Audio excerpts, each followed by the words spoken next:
سلام دوستان، خوش اومدین به کانال فری دویچ. امروز جلسه 28 از آموزش زبان آلمانی رو با هم شروع میکنیم. خب میریم برای شروع درس 10. بالای درس نوشته Ich steige jetzt in die U-Bahn ein. من اکنون سوار مترو میشوم. فعلمون ein steigen هست، یعنی سوار شدن. خب این درس همین الان بهتون بگم که حقناشو باید حتما گوش بدین، چون یه حقن داره که اونم یه مقدار حقن سختیه، یعنی باید کلمات توش زیاده و اینکه گوشتون باید بهش عادت کنه. به خاطر همین قبل از اینکه ما از روی حقنا بخونیم حتما حقنا رو قبلش گوش بدیم. خب میریم سوال اول. Schließen Sie die Augen und hören Sie. چشمان رو ببندید و گوش کنین. Augen میشد چشم ها. Was sehen Sie؟ چی میبینید؟ چی تصور میکنید؟ Hilfe finden Sie auch im Wörterbuch. کمک بگیرید از دیکشنری. این سوال خودتون حقنشو که گوش بدید میبینید که در مورد این یه سری صداها میاد، حالا باید حدس بزنید که این کجا هست. خب میریم سوال 2. Was ist richtig؟ چی درسته؟ Sehen Sie das Foto an. عکس را برانداز کنید. Hören Sie und kreuzen Sie an. گوش کنید و علامت بزنید. منظورش از عکس رو برانداز کنید، عکس بالا هست، یا آقاییه که نابینا هست، حالا توی مکانی هم قرار داره که خب از این بالا که گفت من اکنون سوار مترو میشم، اوبان میشه مترو، احتمالاً باید ایستگاه مترو باشه، حالا یا همچین جایی. خب قسمت آ. Wo ist der Mann؟ آقای کجاست؟ Am Flughafen، یعنی در فرودگاه. oder am Bahnhof، در ایستگاه قطار. قسمت ب. Was macht der Mann؟ آقای داره چی کار میکنه؟ steigt aus، پیاده میشه. steigt ein، سوار میشه.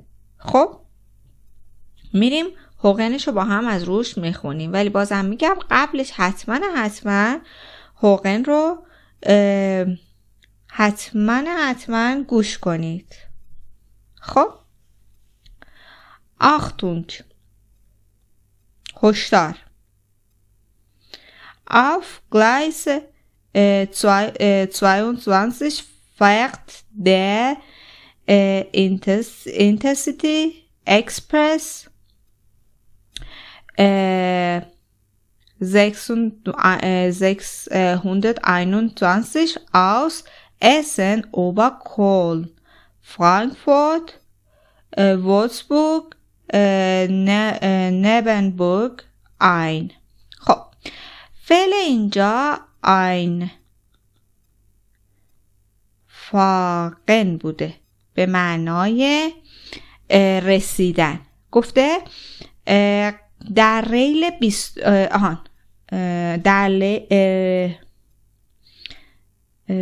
در ریل 22. گلایس یعنی ریل. در ریل 22 میرسه اینترسیتی اکسپرس شماره 621 از اسن به سمت از شهر اسن از طریق کل، فرانکفورت، وولفسبورگ و نورنبرگ. خب planmäßig ankauft 14:04.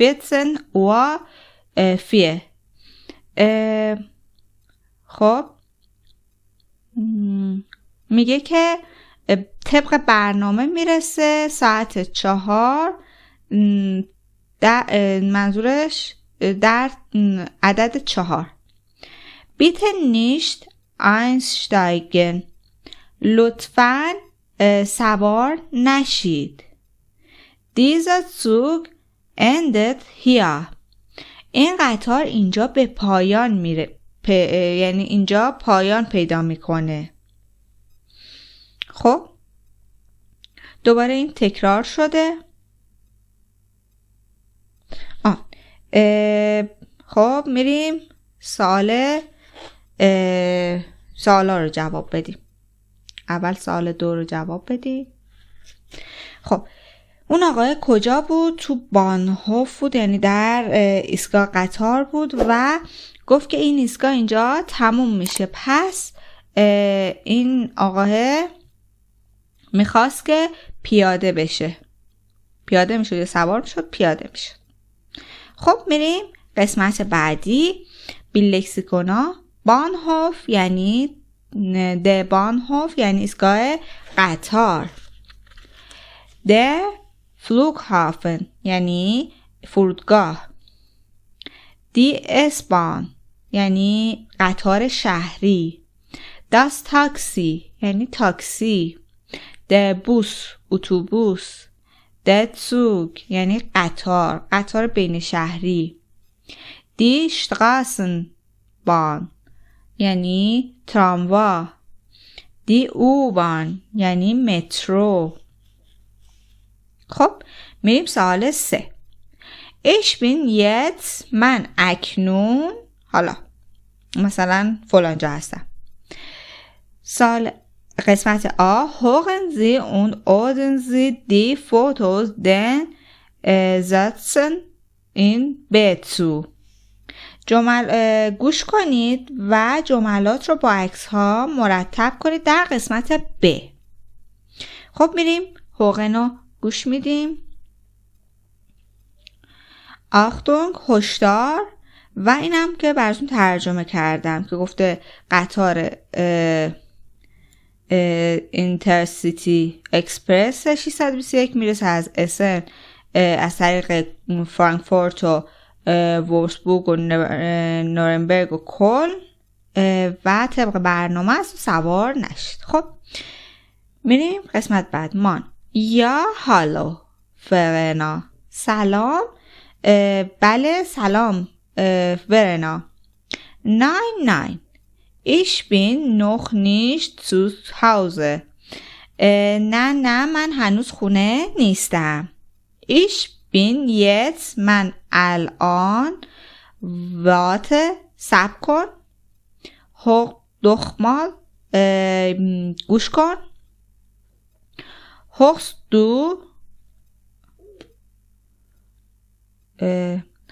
du wo ich bin، میشنوی من کجام. یا genau، آره درسته.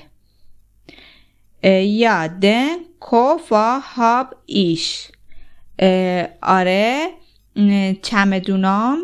چمدانها را دارم. und die Tasche auch، و همچنین کیف رو.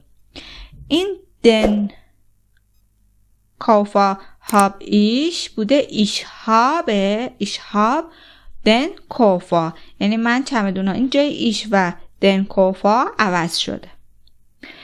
mach dir doch nicht immer so viele Sorgen mein Schatz.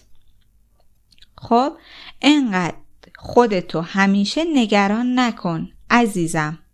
mein Schatz یعنی عزیزم. ich bin schon etwachsen weißt du، من دیگه یه آدم بزرگسالم میدونی. steige jetzt in die U-Bahn ein، من دارم الان سوار مترو میشم. und in 40 Minuten komme ich zu Hause an. و 40 دقیقه دیگه میرسم به خونه. یا dann rufe ich dich an. آره بعدش بهت تماس میگیرم، زنگ میزنم. این فعلش anrufen بوده. یا natürlich. آره طبیعیه. tschüss.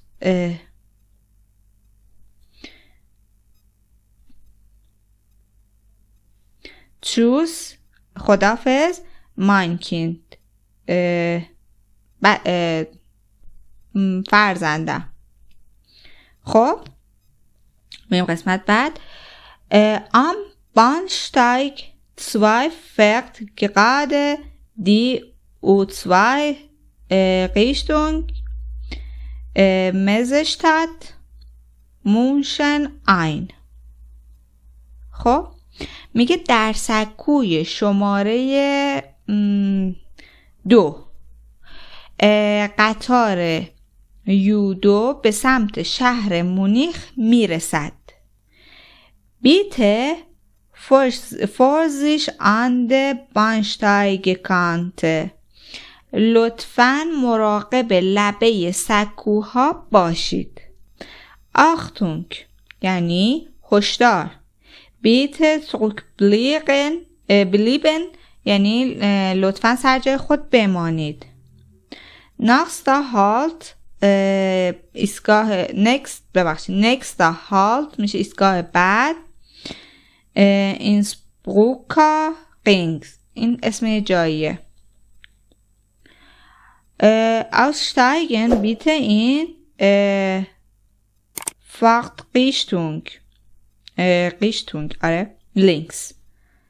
یعنی پیاده بشید لطفاً از مسیر سمت چپ. Achtung هشدار. Achtung هشدار. Bitte zurückbleiben لطفاً سر جای خود بمانید. Hallo Verena سلام Verena so jetzt bin ich zu Hause. خب الان من خونم. Was ich heute noch mache. در طول روز قراره چه کارایی بکنم؟ Auch vielleicht kaufe ich noch was ein. شاید یه چیزایی بخرم. منظورش یه ذره خرید خونه کنم. Und was machst du noch? تو چی کار میکنی؟ siehst du noch ein bisschen fern? قراره یکم تلویزیون ببینی؟ rufst du mich morgen mal an? فردا به من زنگ میزنی؟ یه زنگ میزنی؟ یا das ist schon. آره این خوبه، خیلی خوبه.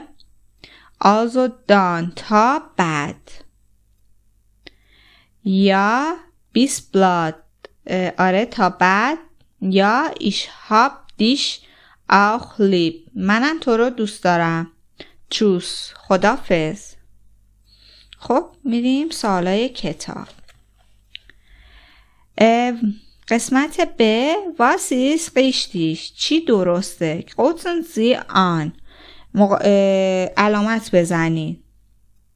خب der Mann telefoniert mit seiner Tochter oder seiner Mutter. مامانش یا دخترش. معلومه دخترش. خب کدوم یک از این عکس ها بهش میخوره؟ عکس آ و C بهش میخوره. خب der Mann ist zu Hause bei Verena. مرد هست در خونه یا پیش ورنا. در خونه است دیگه. خب پس میشه قسم عکس C. Der Mann steigt in die U-Bahn oder in die S-Bahn an. مرد سوار مترو شد یا سوار اسپان یعنی قطار شهری شد، سوار مترو شد. حالا کدوم عکس بهش میخوره؟ عکس ب بهش میخوره. The man comed in motion و دا این اسن آن از مونشن می اومد و کدوم عکس بهش میخوره؟ عکس آ. خب Ich steige jetzt in die U-Bahn ein. من اکنون سوار مترو میشم. Hören Sie قسمت آ Hören Sie noch einmal und sortieren Sie. یه بار دیگه گوش بدید. sortieren Sie یعنی مرتب کنید. خب اولیش گفته nein ich bin noch nicht zu Hause. نه من هنوز خونه نیستم. دومیش میشه ja den Koffer habe ich und die Tasche auch. چمدون رو دارم و کیفم هم همینطور. سومی میشه in 40 Minuten komme ich zu Hause. به 40 دقیقه دیگه میرسم خونه. و چهارمیش میشه یا dann rufe ich dich an. به تو زنگ میزنم. خب قسمت ب ergänzen Sie میشه کامل کنید. hören Sie dann noch einmal. یک بار دیگه گوش کنید. خب یه سری کلمه اینجا هست که باید اینا رو طبق اون چیزی که گوش دادیم بنویسیمشون. همون جمله های داخل متنه. am Bahnsteig میشه اینجا میشه Bahnsteig.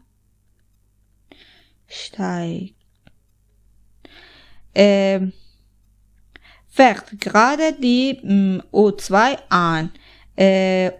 U2 به تازگی وارد ایستگاه شده است. بعدی میگه Vorsicht لطفاً مراقب باشید. Vorsicht میشه مراقب باشید. خب بعدی nächster ایستگاه بعد میشه nächster halt ایستگاه بعد و در آخری هم که خودش آختونگو زده. قسمت 3 hören Sie noch einmal und ergänzen Sie. یک بار دیگه گوش بدید و کامل کنید. خب auch vielleicht kaufe ich noch was این einkaufe بوده خرید خونه. خب میگه شاید یه چیزی برم بخرم. یه چیزای دیگه برم بخرم. قسمت 2 میگه siehst du noch ein bisschen.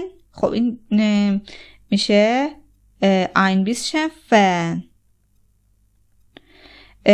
میخوای بیشتر یه خورده بیشتر تلویزیون ببینی. این فرنزن بوده فعلش.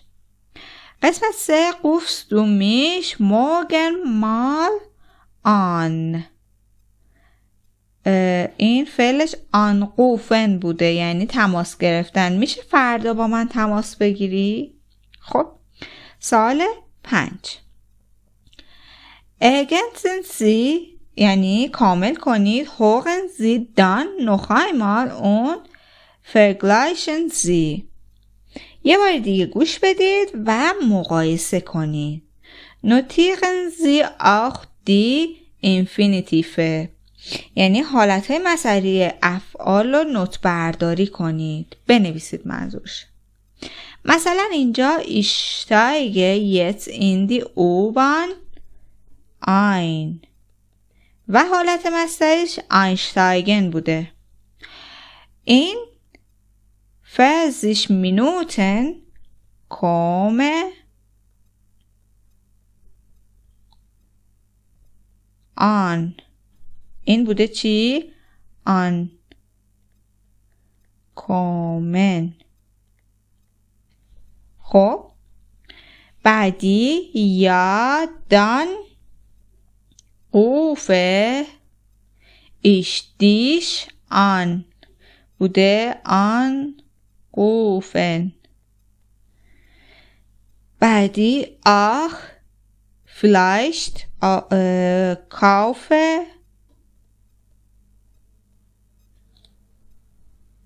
ein. این مصدرش ein kaufen بوده یعنی خرید کردن. بعدی siehst du noch ein bisschen fern. فعلش fern ذهن بوده fern ذهن بوده. خب میریم آخرین قسمت درس امروزمون، همون فعلای جدا شدنی. فعلی مثل anrufen جدا شدنیه و وقتی میخوایم تو جمله خبری ازش استفاده کنیم اول فاعل میاد، دوم قسمت اصلی فعل، سوم دیگه یعنی بعدش مابقی جمله و در آخر این آن قسمت جدا شدنی فعل میاد. اگر میخوایم یاناین فراگه تولید درست کنیم فعلمون قسمت اصلی فعل میاد اول، مابقی جمله ادامش و در آخر قسمت جدا شدنی فعل میاد.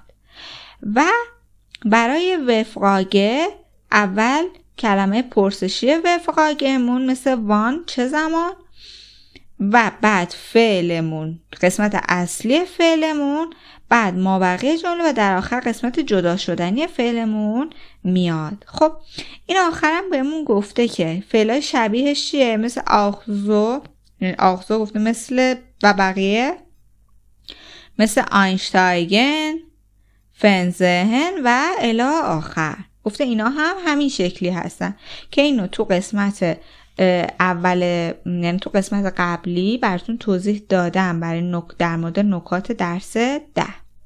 خب لایک و سابسکرایب فراموش نشه. خدا نگهدار.